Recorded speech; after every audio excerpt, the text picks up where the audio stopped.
Assalamualaikum warahmatullahi wabarakatuh. Perkenalkan, nama saya Winarni dari SD Negeri 2 Banjarsari, calon guru penggerak angkatan 10 Kabupaten Grobogan. Pada kesempatan kali ini saya akan menampilkan video demonstrasi kontekstual modul 3.1 tentang wawancara pengambilan keputusan berbasis nilai-nilai kebajikan sebagai pemimpin. Selamat menyaksikan. Assalamualaikum warahmatullahi wabarakatuh. Selamat siang Ibu, bagaimana kabarnya hari ini? Waalaikumsalam warahmatullahi wabarakatuh. Alhamdulillah untuk kabar hari ini sehat walafiat. Selama ini bagaimana cara Ibu untuk dapat mengidentifikasi kasus-kasus yang menjadi dilema bagi Ibu? Begini Bu, saya akan melihat apa yang menjadi dilema tersebut itu benar dengan benar, benar dengan salah. Iya. Selama ini bagaimana Ibu menjalankan pengambilan keputusan di sekolah, terutama untuk kasus-kasus di mana ada dua kepentingan yang sama-sama benar atau kepentingan yang sama-sama mengandung nilai kebajikan? Begini Bu, sebelum mengambil keputusan saya akan memastikan terlebih dahulu siapa saja yang terlibat di dalamnya sehingga saya bisa mengambil keputusan dengan benar. Jadi setelah pengambilan keputusan tersebut, langkah-langkah atau prosedur seperti apa yang biasa Ibu lakukan selama ini? Langkah saya biasanya akan mengambil apa yang terlibat, semua yang terlibat, sehingga saya akan meminta keterangan. Dari situ saya bisa mengambil solusi yang terbaik. Hal-hal apa saja yang selama ini Ibu anggap sudah efektif dalam pengambilan keputusan pada kasus-kasus dilema etika? Jelas selama ini yang paling efektif dengan cara berkomunikasi dengan semua pihak yang terlibat atau yang terkait, seperti itu. Biasanya hal-hal apa saja yang selama ini merupakan tantangan dalam pengambilan keputusan pada kasus-kasus dilema etika? Dilema etika ini benar dengan benar ya. Ini terkadang di antara kita sulit untuk menemukan titik tengah sehingga kita kesulitan menemukan solusi yang terbaik, seperti itu. Apakah Ibu memiliki sebuah jadwal tertentu dalam sebuah penyelesaian kasus dilema etika? Apakah Ibu langsung bisa menyelesaikan saat itu juga di tempat atau memiliki sebuah jadwal untuk menyelesaikannya? Mungkin seperti ada bentuk atau prosedur seperti yang Ibu jalankan selama ini? Jika permasalahan bisa diselesaikan di saat itu juga, maka akan saya selesaikan itu juga. Hanya saja terkadang ada permasalahan yang harus membutuhkan waktu lama dalam penyelesaiannya.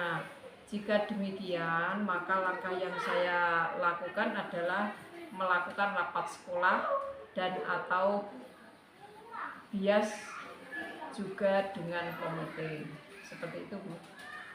Mungkin adakah seseorang atau faktor-faktor apa saja yang selama ini mempermudah atau membantu Ibu untuk pengambilan keputusan dalam kasus-kasus dilema etika? Ya itu tadi Bu, jelas guru-guru yang ada di sekolah itu dan komite sekolah, mereka sangat membantu dalam menyelesaikan permasalahan yang ada di sekolah. Nah, dari semua hal yang tadi sudah Ibu sampaikan, pembelajaran apa saja yang dapat Ibu petik dari pengalaman ini dalam mengambil sebuah keputusan dilema etika? Sebagai kepala sekolah dengan pengalaman, keputusan secara bersama-sama menjadi sebuah hal yang sangat penting, karena bagaimanapun juga kita semua bertanggung jawab terhadap keputusan yang sudah diambil atau disepakati bersama. Nah, baik Ibu, terima kasih banyak atas waktu dan kesempatan yang telah diberikan. Alhamdulillah ya bisa berbagi pengalaman ya Bu ya. Ya, sama-sama Bu, semoga Win untuk kedepannya lebih sukses lagi. Terima kasih. Wassalamualaikum warahmatullahi wabarakatuh. Waalaikumsalam warahmatullahi wabarakatuh. Assalamualaikum warahmatullahi wabarakatuh. Waalaikumsalam warahmatullahi wabarakatuh. Bagaimana kabarnya hari ini Bu? Alhamdulillah baik. Kesempatan pada siang hari ini saya ingin mengajak Bu Yeni berbincang-bincang sebentar ya Bu, tentang kesepakatan yang sudah kita kesepakati kemarin. Iya Bu, silakan. Yang pertama, selama ini bagaimana Anda dapat mengidentifikasi kasus-kasus yang merupakan dilema etika atau bukan moral? Begini Bu, apabila terjadi suatu kasus terkait dengan dilema etika dan rujukan moral pada peserta didik, maka dilema etika perlu penanganan khusus, yaitu melalui guru kelas dan wali murid. Karena memang kepala sekolah itu tidak bisa bergerak sendiri, jadi tidak mungkin bisa turun tangan secara langsung, harus ada komunikasi terlebih dahulu begitu dari semua pihak yang terkait. Mungkin apabila nanti ada permasalahan pada pendidik, kemudian guru dan tenaga pendidikan yang memang ada di sekolah saya berkoordinasi dengan pengawas, kemudian guru atau rekan sejawat terlebih dahulu. Nah, baru kemudian saya memanggil semua pihak yang terkait dengan permasalahan tersebut untuk meminta masukannya. Kemudian saya juga sering meminta masukan pada komite yang memang satu lingkup dengan sekolah kami. Jadi tidak lupa juga kami juga berkolaborasi dengan atasan, yaitu pengawas kami.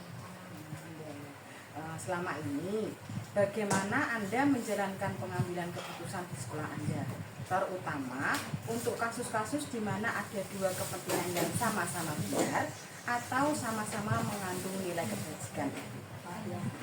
Terkait hal tersebut Bu, kami itu mengambil keputusan melalui berbagai pendapat. Dan kemudian dari beberapa masukan yang ada dari berbagai pihak, lalu resiko dari suatu keputusan itu pasti ada, itu jelas.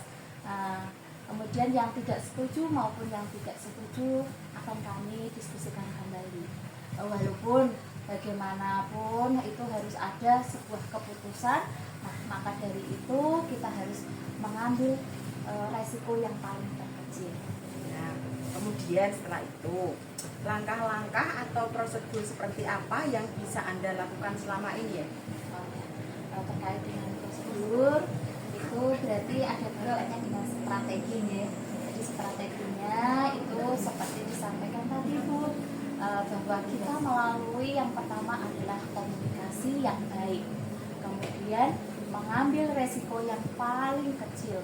Nah setelah itu baru prosedur yang diambil itu harus sesuai dengan aturan yang memang sudah berlaku di sekolah. Hal-hal apa saja yang selama ini Anda anggap efektif ya Bu dalam pengambilan sebuah keputusan pada kasus-kasus dilema etika? Nah, kalau terkait dengan dilema etika, kami mengikuti prosedurnya. Jadi yang harus diikuti adalah langkah-langkahnya juga, seperti yang sudah disebutkan tadi.